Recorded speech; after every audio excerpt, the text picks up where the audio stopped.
제가 보면 시리즈에서 계속 보시는 가장 중심적인 본문인 창세기 6장 5절 말씀 보시고 신약성경 에베소서 2장 8절 계속 이어서 갈라디아서 5장 6절까지 보시겠습니다. 네, 공독을 합니다. 여호와께서 사람의 죄악이 세상에 가득함과 그의 마음을 생각하는 모든 계획이 항상 악할 뿐임을 보시고. 아멘. 이어서 에베소서 2장 8절입니다. 네, 공독을 합니다. 너희는 그 은혜에 의하여 믿음으로 말미암아 구원을 받았으니 이것은 너희에게서 난 것이 아니요 하나님의 선물이라. 아멘. 그 다음에 우리 갈라디아서 5장 6절 갈라디아서 5장 6절 공독합니다.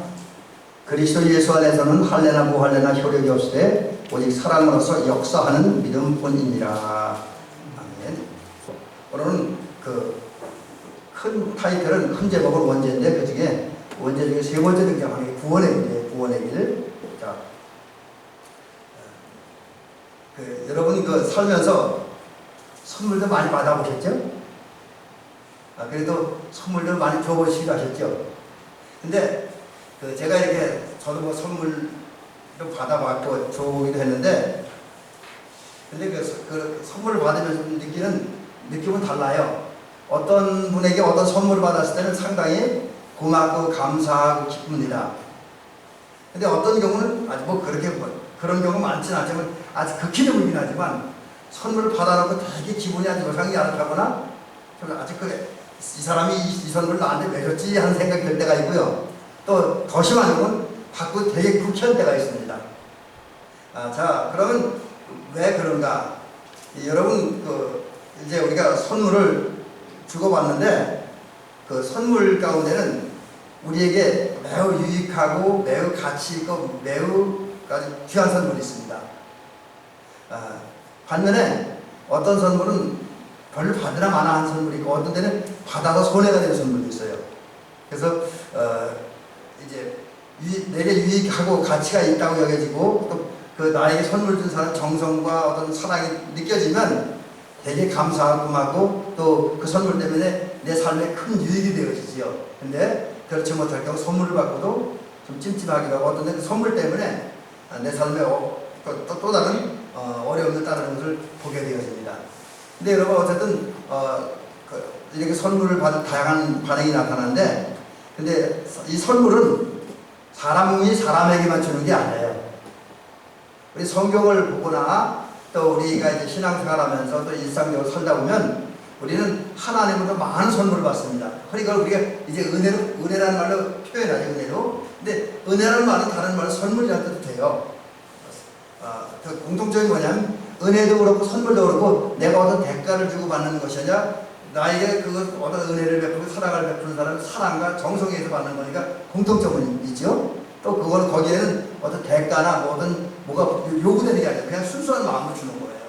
근데 이제 하나님도 우리에게 그런 은혜를 그런 선물을 주십니다. 하나님이 주신 선물은 사람이 주는 선물과 전혀 다르죠.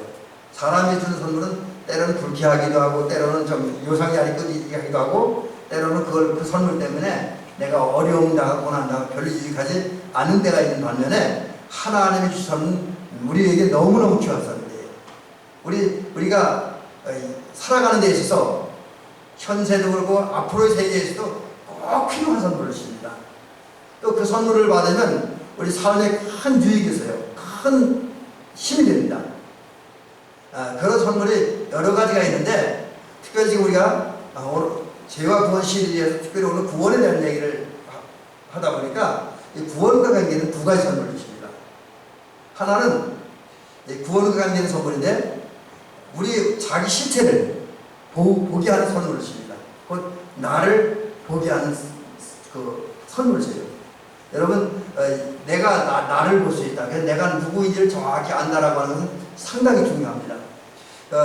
이 말씀을 준비하다 보니까 문득 그런 생각이 떠오르더라고요. 우리 아마 장로님도 그렇고 권사님들, 우리 집사님들 아마 사시다 보니까 뭐 자의를 타의든 아니면 본인 여러분 스스로가 선택을 했든 아니면 자녀들은 어떤 기관에 의해서 이제 건강검진을 좀 받잖아요. 근데 건강검진 받는 게 매우 유익해요. 왜? 나의 몸 상태를 알게 되는 거니까. 제가 알고 있는 모 장로님이 계십니다.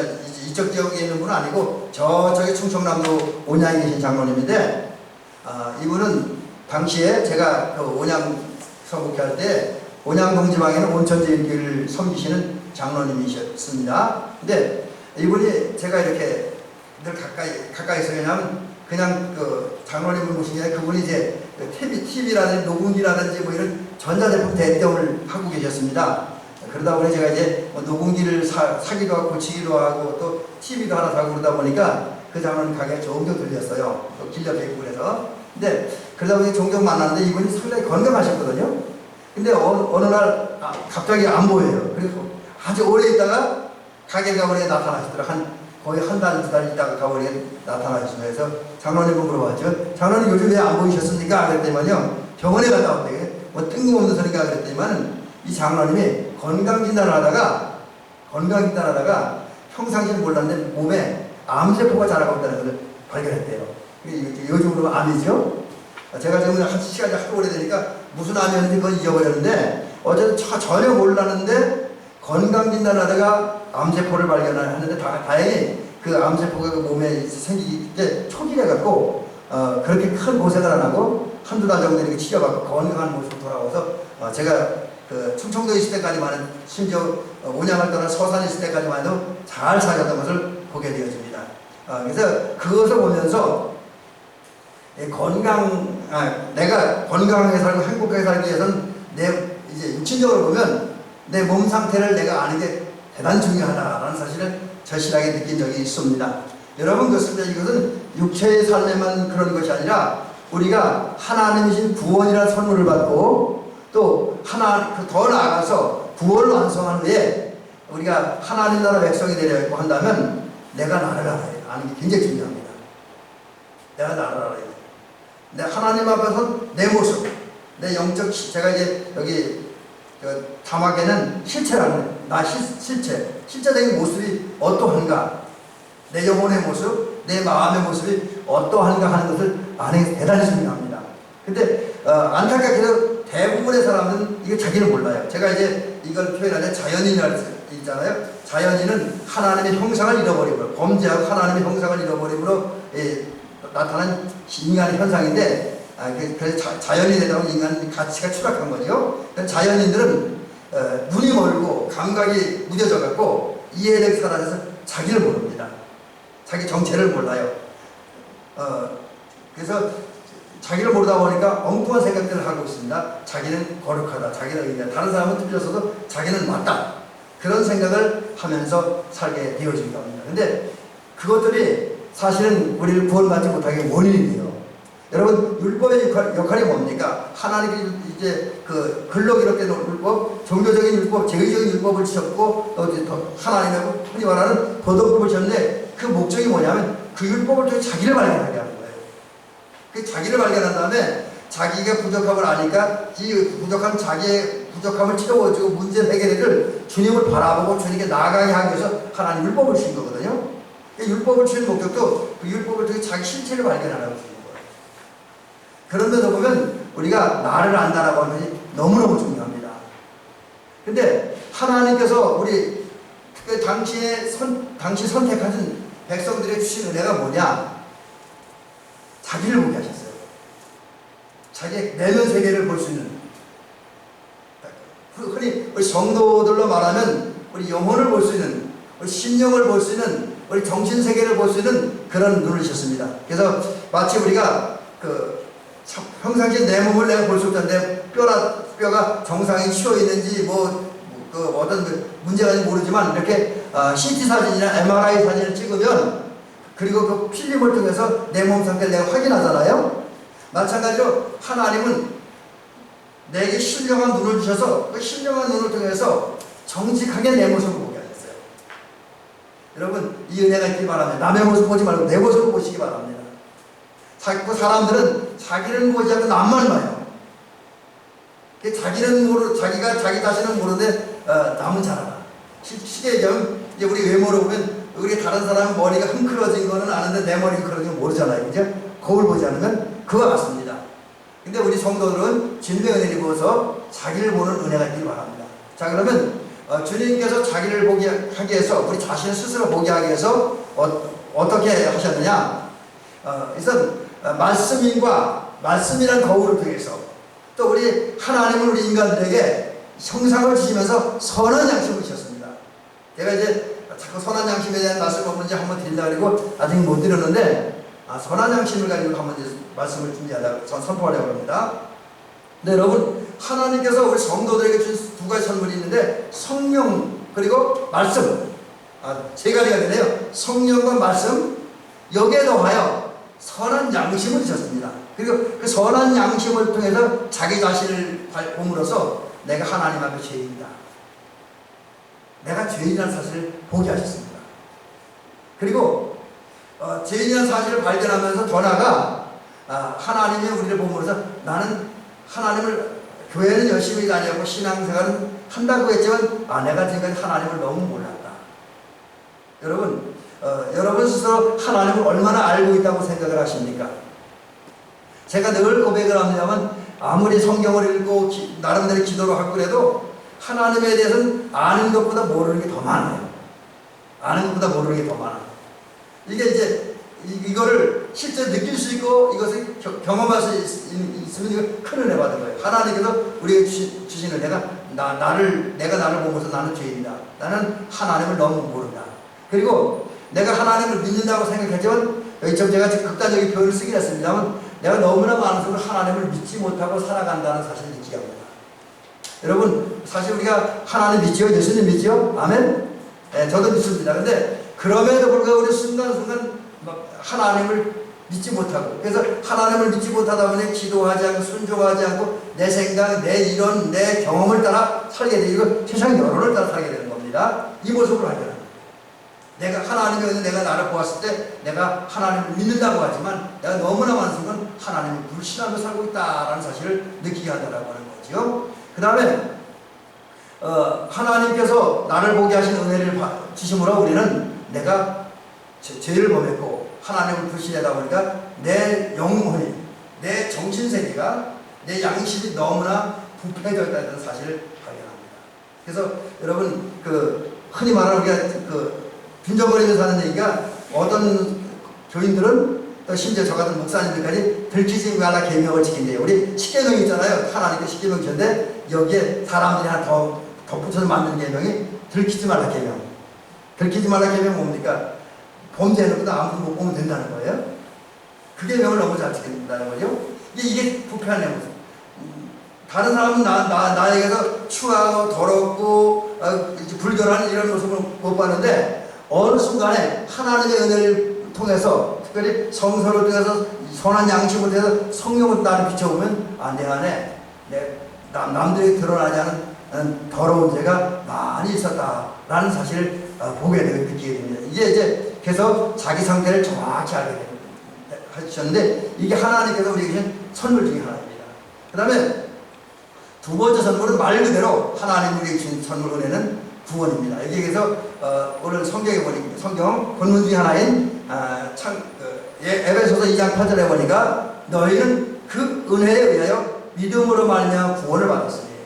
제가 사실 이 말씀 요즘 많이 이용을 해드리는데 이 구원받았다는 말씀을 다른 말씀 이렇게 한번 소개해드리려고 했더니 이 문자를 딱 정확히 떨어진 그런 성경들이 많이 띄지 않길래 이 말씀 자주 인용해드립니다. 여러분, 이 말씀대로 저와 여러분들은 구원받았습니다. 왜? 하나님께서 우리를 구원해 주셨기 때문에 우리는 구원을 받는 것입니다. 하나님께서 구원해 주셨기 때문에. 자, 그런데 이제 여기에 또 중요한 게 있어요. 우리가 하나님께서 사람들을 구원하셨는데 만약에 그 사람들이 하나님이 주신 구원을 받는 것과 못 받는 것 사이에 큰 차이가 있습니다. 마치 제가 여기 작은 도형을 하나 올렸는데 한쪽은 검은색으로 해놨고 한쪽은 노란색으로 해놨다. 이 차이가 똑같습니다. 이거 저 차이가 나요. 근데 이 차이는 엄청나다라고 하는 거죠. 그 차이를 증명하는 대표적인 사건이 창세기 6장과 7장 사이에 기록되어 있습니다. 구체적으로 어떤 거냐면 먼저 이제 하나님 주신 구원을 인간이 받았고 자기 것을 만들었을 때에 나타난 현상, 결과를 살펴보도록 합니다. 일찍이 하나님은 세상에 그 죄악이 가득했잖아요. 그리고 사람들의 마음의 생각이 항상 악했어요. 그래서 우리가 지난 시간에 말씀드리기를, 그리고 그 전주에 얘기하기를, 홍수 이전의 인간이나 홍수 심판 이후의 인간들이 모두 악했다. 모두 악했다. 라는 말씀을 드렸습니다. 근데 그런 악한 인간과 악한 세상을 하나님께서 홍수로 심판하셨습니다. 무려 40일 동안 엄청나게 많은 비가 쏟아져 내렸습니다. 그 결과 모든 사람이 다 물에 빠져 죽는 비극이 발생했지만, 그런데 그날에도 노아와 노아의 가족들만은 구원을 받았습니다. 왜? 이분들은 하나님을 섬기고 하나님을 믿는 사람들이었어요. 이런 노아에게 하나님께서 방주를 지으라고 말씀하셨고, 그 명령을 받은 이 노아는 120년에 걸쳐서 믿음으로 방주를 지었어요. 그리고 방주가 다 완성되자 하나님께서 가족들과 짐승들 데리고 방주 안에 들어가라고 하셨을 때 방주가 들어갔잖아요. 그리고 나서 이제 홍수 심판이 시작돼서 많은 비가 쏟아졌고 많은 사람들이 죽었지만, 노아는 믿음으로 하나님의 명령에 순종하고 그 결과 노아의 방주를 지은 결과 그는 구원을 받았습니다. 근데 어떻게 했습니까? 구원을 받으니까 다른 사람은 다 죽었지만 노아와 노아의 가족들 살았잖아요. 그죠? 살은 것을 끝나는 것이 아니라 그 뒤로 이제 물이 다 거친 다음에 이 노아와 그의 가족들은 하나님이 창조한 새로운 세상 속에서, 제가 지난 주에는 이걸 얘기할 때 하나님 재창조했다고 말씀하셨습니다. 그 재창조한 세상 속에서 은혜롭고 복되고 행복한 삶을 살 수 있었다라고 하는 거죠.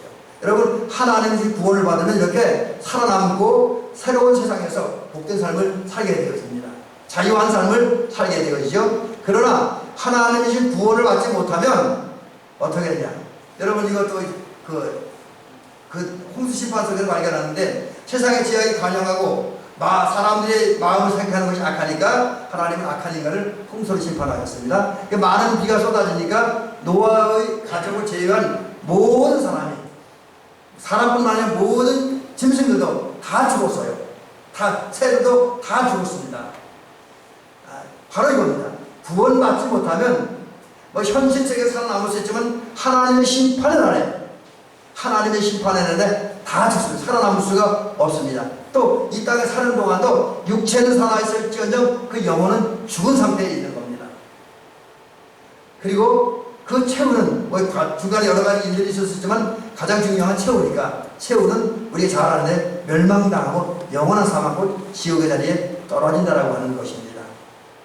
여러분, 이렇게 구원받은 것과 구원받지 못한 것 사이에는 큰 차이가 있다라는 것을 기억하시기 바랍니다. 자, 그 다음에 이제 하나님께서 실수를 했네, 여기 하나. 우리 인간을 구원하기 역사하는데, 그 하나님의 구원의 역사는 무엇을 통해서 이루어지냐? 기독교를 통해서 이루어진 거예요. 이걸 꼭 기억하시기 바랍니다. 세상에는 많은 종교들이 있습니다. 그렇죠? 많은 종교들이 있어요. 아마 제가 그래서 종교가 얼마 되라고 한번 검색을 해보니까 자료가 안 나와서 못 봤는데, 아마 수없이 많은 종류의 종교들이 우리나라에 있고 세계에 있어요. 심지어 일본 같은 나라는 일본 국민의 숫자보다 신의 숫자가 더 많다고 합니다.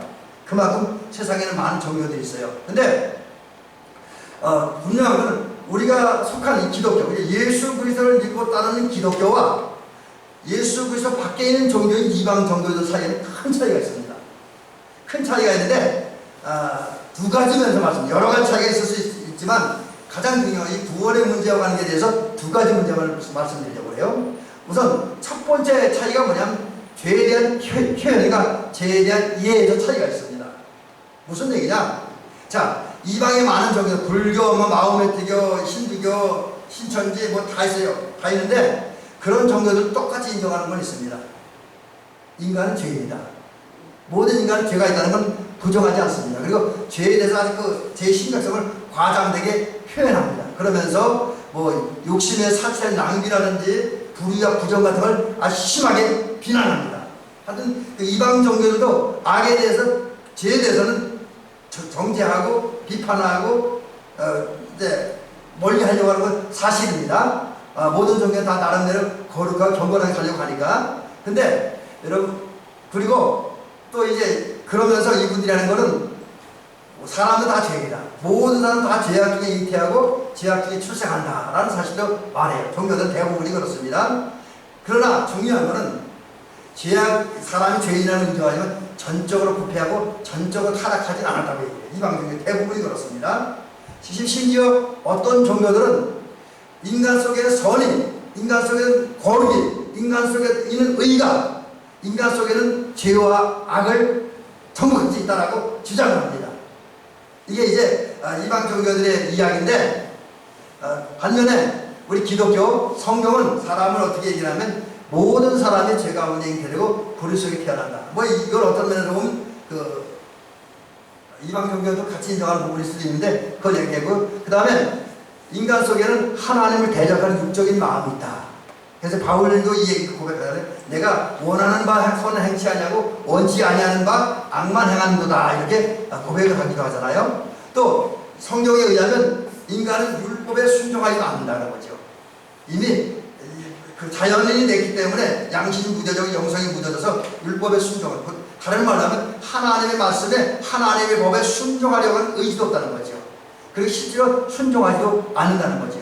그래서 그러면서 결국 성경, 곧 기독교가 말하는 인간은, 그 죄에 대한 평가는 자연인, 곧 하나님을 모르는 인간에게는 선한 것이, 의가, 거룩이 전혀 없다. 그래서 이걸 가르쳐 전적으로 부패하고 전적으로 타락한 인간이다 라는 것이죠. 그 다음에 두 번째는 기독교와 이방 종교들과의 큰 차이가 뭐냐. 사람이 원죄가 있는데 태어나다가 죄를 갖고 태어난다는 거죠. 그 죄를 인정하느냐 아니하느냐, 이거에 따라서 이방 종교와 기독교가 차이가 난다라고 하는 거죠. 여러분, 이방 종교는 사람이 죄를 어머니 뱃속부터 죄가 있다, 이 원죄 자체를 부정합니다. 아까 조금 이상하게 들으시는데 어쨌든 이분들은 성경이 말하는 원죄를 인정하지 않고 부정을 합니다. 인간은 전적으로 타락하고 부패하지 않았다 그래요. 전적 타락과 전적 부패를 부정합니다. 그러나 기독교는 원죄를 인정합니다. 원죄를 인정하죠. 여러분도 만약에 원죄가 인정되지 않는다면 교회 나와서 예배를 드린 사람이라도 내가 원죄가 있다, 이게 인정되지 않으면 그건 기독교인 아닙니다. 심하게 얘기하면 기독교는 원죄를 인정, 그 결과로 나는 물론 하나님의 은혜는 의인으로 인정을 받았지만 그럼에도 불구하고 내 안에는 부패하고 타락한 본성이 있다는 사실을 인정하게 되는 거죠. 그리고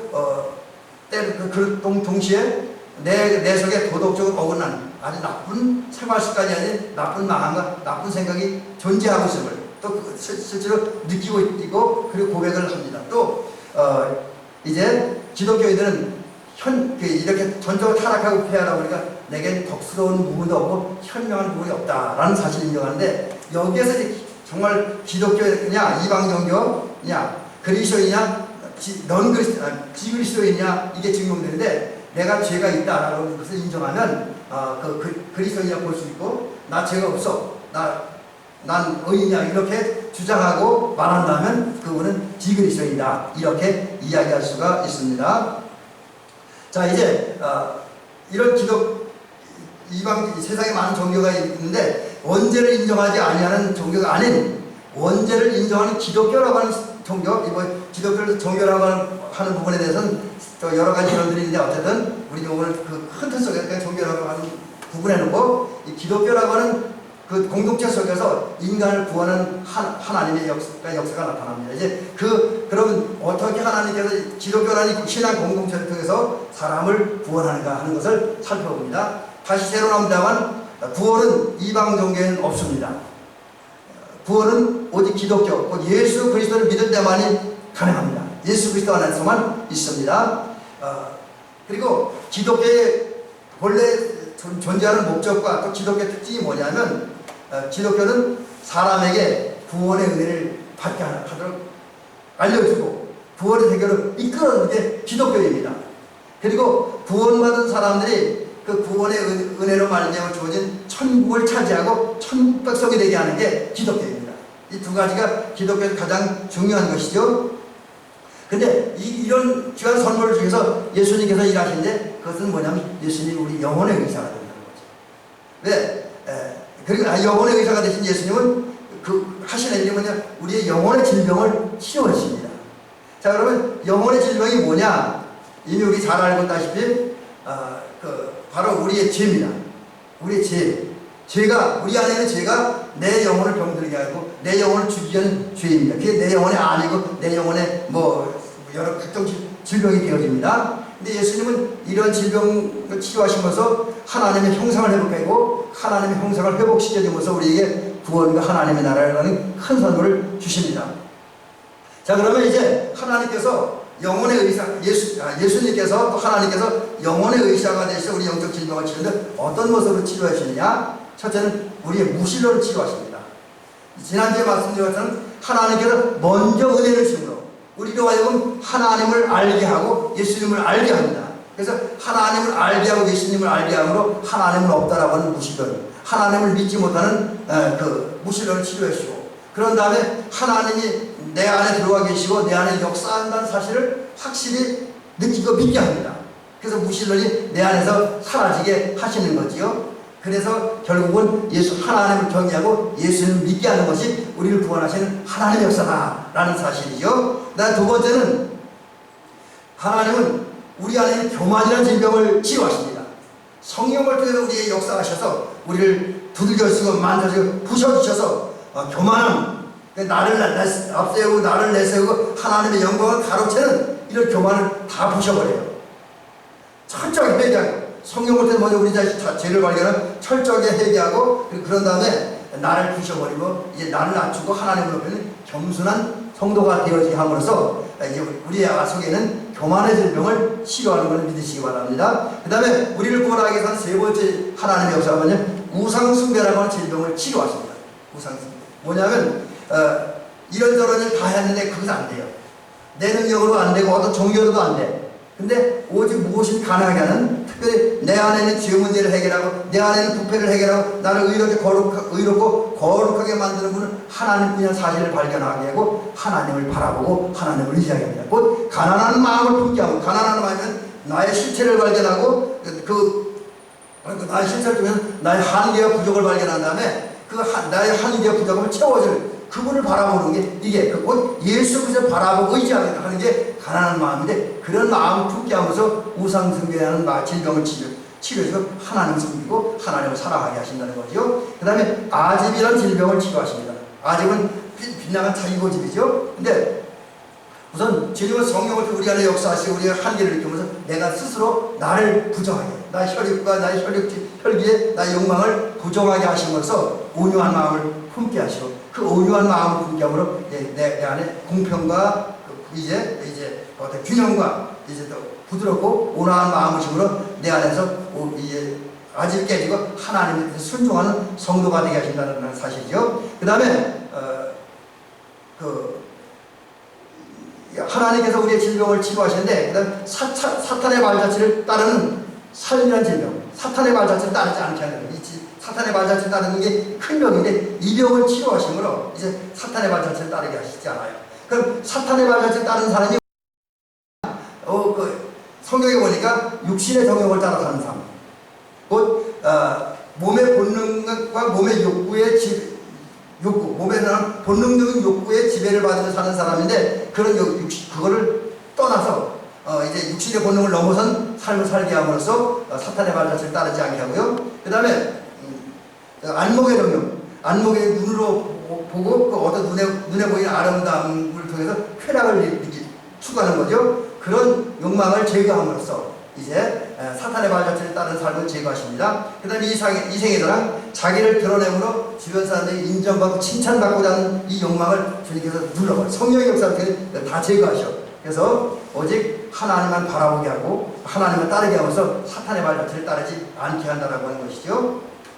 자, 이제 마지막 결론으로 이런 말씀드립니다. 우리가 이렇게 하나님께서 우리의 질병을 치료를 해서 영혼의 의사가 역사하시고 그 역사하심을 통해서 우리를 각가지 질병에서, 각가지 영적 질병에서 우리를 고쳐주심으로 우리가 하나님의 은혜 안에 있는 성도, 하나님의 자녀, 하나님의 나라의 백성이 되게 하는데, 그리고 이 땅에서 하나님의 복을 받아 자유롭게 행복하게 살게 하는데, 그런 은혜를 어떻게 하면 받아들일 수 있을 것인가? 이 부분을 잠깐 말씀드립니다.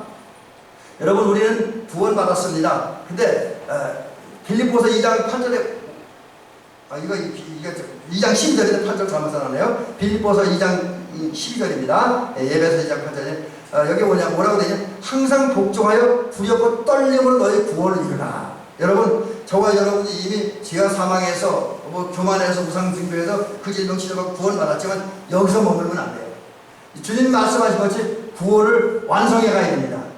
곧 우리가 지금은 더 성숙한 그리스도, 지금은 더 완전한 그리스도에 대해서 그리고 그래서 선한 양심이 있고 거룩이 있고 의가 있고 하나님의 사람을 사랑하는 그 모습이 있는, 다른 말은 하나님의 성품을 회복한, 하나님의 성품을 가진 하나님의 형상을 회복해야 된다는 거죠. 그런 인간, 완전한 그리스도인이고 하나님의 성격을 회복한 그리스도인이 되기 위해서 우리는 계속 훈련해야 되고 계속 발전해야 되고 계속 신앙의 행진을 해 나가야 됩니다. 그래야 우리가 구원을 완성하게 되고, 그러기 위해서 우리는 어떻게 해야 되냐? 여러분, 제일 먼저 거짓 교사와 이교도들을 조심해야 됩니다. 우리 주변에는 많은 이교도들이 있어요. 사실 교회사를 보고 성경 역사를 보면 주님이 오신 때부터 지금까지, 어쩌면 예수님 다시 오신 그날까지 세상에서 이교도와 이제 거짓 교사들은 사라지지 아니할 것입니다. 구체적으로 말하면 초대교회 시절은 여러 가지 이단들인데, 제가 알고 있기는 지금 그 초대교회 시절 그 사도들이 승천하다 죽은 다음에 사도 사후에 교부들 시대가 오는데, 100년도 안 된 작은 사이에 무려 18가지의 큰 이단들이 등장을 해요. 그 중에 하나가 영지주의. 영지주의는 영은 무조건 선하고 육은 무조건 악하다는 거예요. 그러다 보니까 극단적인 두 가지 삶의 형태가 나타났는데, 어떤 사람은 영은 선하니까 육은 다 무시해야 된다. 그래서 아주 그 육체의 욕망을 다 제거하고 뭐라죠? 금욕주의 삶을 삽니다. 이 영지주의에 빠진 사람들. 또 반면에 또 다른 쪽에서는 육은 악하니까 육은 아무리 써도 된다. 그래서 방탕한 삶을 살기도 해요. 그러니까 이게 영지주의에 빠지면 두 가지 전혀 다른 잘못된 극단주의로 빠져갑니다. 그다음에 말시온주의는 구약 성경 일부만 성경을 인정합니다. 다른 거 성경을 인정합니다. 심지어 예수님도 부정합니다. 그런 이단들이 있어요. 그 외에도 여러 가지 이단들인데 제가 다 조사하지 않아서 그 다음 모르겠어요. 그 다음에 한국교회도 지금 여러 가지 이단이 있지만, 최근에 이제 가장 그래도 우리가 많이 아는 건 통일교라는 전도관, 신천지, 그 다음에 구원파, 이런 이단, 그 외에도 수없이 많은 이단들이 있죠. 아마 우리나라 이제 자칭에서만 해도 제가 얼마 전에 한 80명 되는 것 같더라고요. 현재 엄청나게 많은 이단들이 있습니다. 근데 이런 이단들은 약간 정도의 차이는 있지만, 그리고 인간 죄에 대한 사실 인정을 하면서도 아까 말씀드렸던 인간이 전적으로 타락하고 부패했다는 부정을 하고요. 또 그들의 많은 이야기를 들어보면 성경과 비스무리하긴 한데 성경과 다른 말을 합니다. 그래서 이 부분도 사실 우리가 많이 좀 익혀둬야 될 거예요. 그래서 우리가 성경을 바로 알고 또 기독교의 어떤 교리와 신학 같은 걸 바로 알아서 내 걸 바로 알면 이단이 큰 문제가 될 것은 없습니다. 그래서 어떤 성경을 많이 읽고 또 경건 훈련을 받고 경건 서적을 많이 읽음으로 기독교를 바로 알고 그 다른 이단들, 다른 가르침을 경계하고 주의하고 멀리하는 저와 여러분이 될 줄은 믿습니다. 그 다음에 여러분 우리가 구원을 받기 위해서는 또 하나, 아까 자기를 아는 것이 굉장히 중요하다고 했잖아요. 그러면서 보면 내가 어떤 영적 질병에 걸려 있는가, 다른 말은 내가 지금 무슨 죄악 가운데 있는가, 이것을 정확히 알아야 됩니다. 매 순간마다. 그래서 그러기 위해서 우리는 매 순간을 말씀을 근거로 나를 점검하고, 특별히 여기 자막에 있는 대로 내가 지금 어떤 마음을 품고 있는가, 주님이 원하는 마음을 품고 있는가, 주님이 원하지 않는 마음을 품고 있는가, 내 마음이 정결한가 거룩한가, 아니면 불의하고 추하고 더러운가, 이런 거, 그의 생각, 언어, 행위, 우리 삶을 늘 이게 하나님께서 맞는 거 아닌가, 의로운가 거룩한가를 늘 점검해가는 저와 여러분이 될 줄 믿습니다. 그 다음에 내가 그런 가운데 내가 이제 잘못된 부분을 발견해야 될 줄로 믿습니다. 그 다음에 이제 세 번째 얘기는 나의 병을 치료하는 법을 알아야 돼요. 여러분, 근데 이거는 방법은 하나, 다른 거 없습니다. 우리 영혼의 질병을 치료하는 분은 예수님밖에 없습니다. 예수님밖에 없어요. 예수님만이 나의 영혼의 병, 나의 죄라는 질병을 치료하십니다. 예수님만이 유일한 영적 의사, 이 사실만은 꼭 기억하시고 믿으시기 바랍니다. 그런 다음에 그 질병을 고침받기 위해서 우리 믿음의 서인, 믿음에 거하는 저와 여러분들이 될 줄 믿습니다. 물론 믿음도 우리 마음대로 주어지는 것이 아니라 하나님의 선물이고 성령의 은사입니다. 그러므로 우리는 성령의 도우심 속에서 믿음을 가지는데 어떤 믿음을 가지냐? 우선 예수 그리스도가 나의 구하 그리스도가 되심을, 예수 그리스도가 나의 목자이심을, 예수 그리스도 나의 구원의 길이요 진리요 생명이라는 사실을 마음으로 믿고 믿은 것은 입으로 시인하고 행함으로 옮기는 저와 여러분들이 될 줄 믿습니다. 그 행함으로 옮긴다는 건 뭐냐면 내 안에 있는 믿음이 행동으로 나타나야 되게 표현되는데 그거 어떻게 나타나냐? 오늘 마지막 본문에는 갈라디아서 5장 6절에 있는 사랑으로 역사하는 믿음. 사랑으로 역사하는 믿음 제가 가장 이해하기 힘들었던 것이었고 사실 저도 이 사랑으로 역사하는 믿음에 대해 그렇게 오랫동안 알고 있었던 최근에 이렇게 성경을 읽으면서 또 공부하면서 깨달은 건데 사랑으로 역사하는 믿음은 내가 기본적으로는 하나님을 믿는 거예요. 예수님을 믿는 거예요. 그 믿음 위에 서서 하나님을 사랑하고 이웃을 사랑하는 겁니다. 그래서 사랑으로 역사하는 믿음을 믿음이란 믿음으로 내 사랑을 믿음을 증명하는 건데 어떻게? 사랑으로.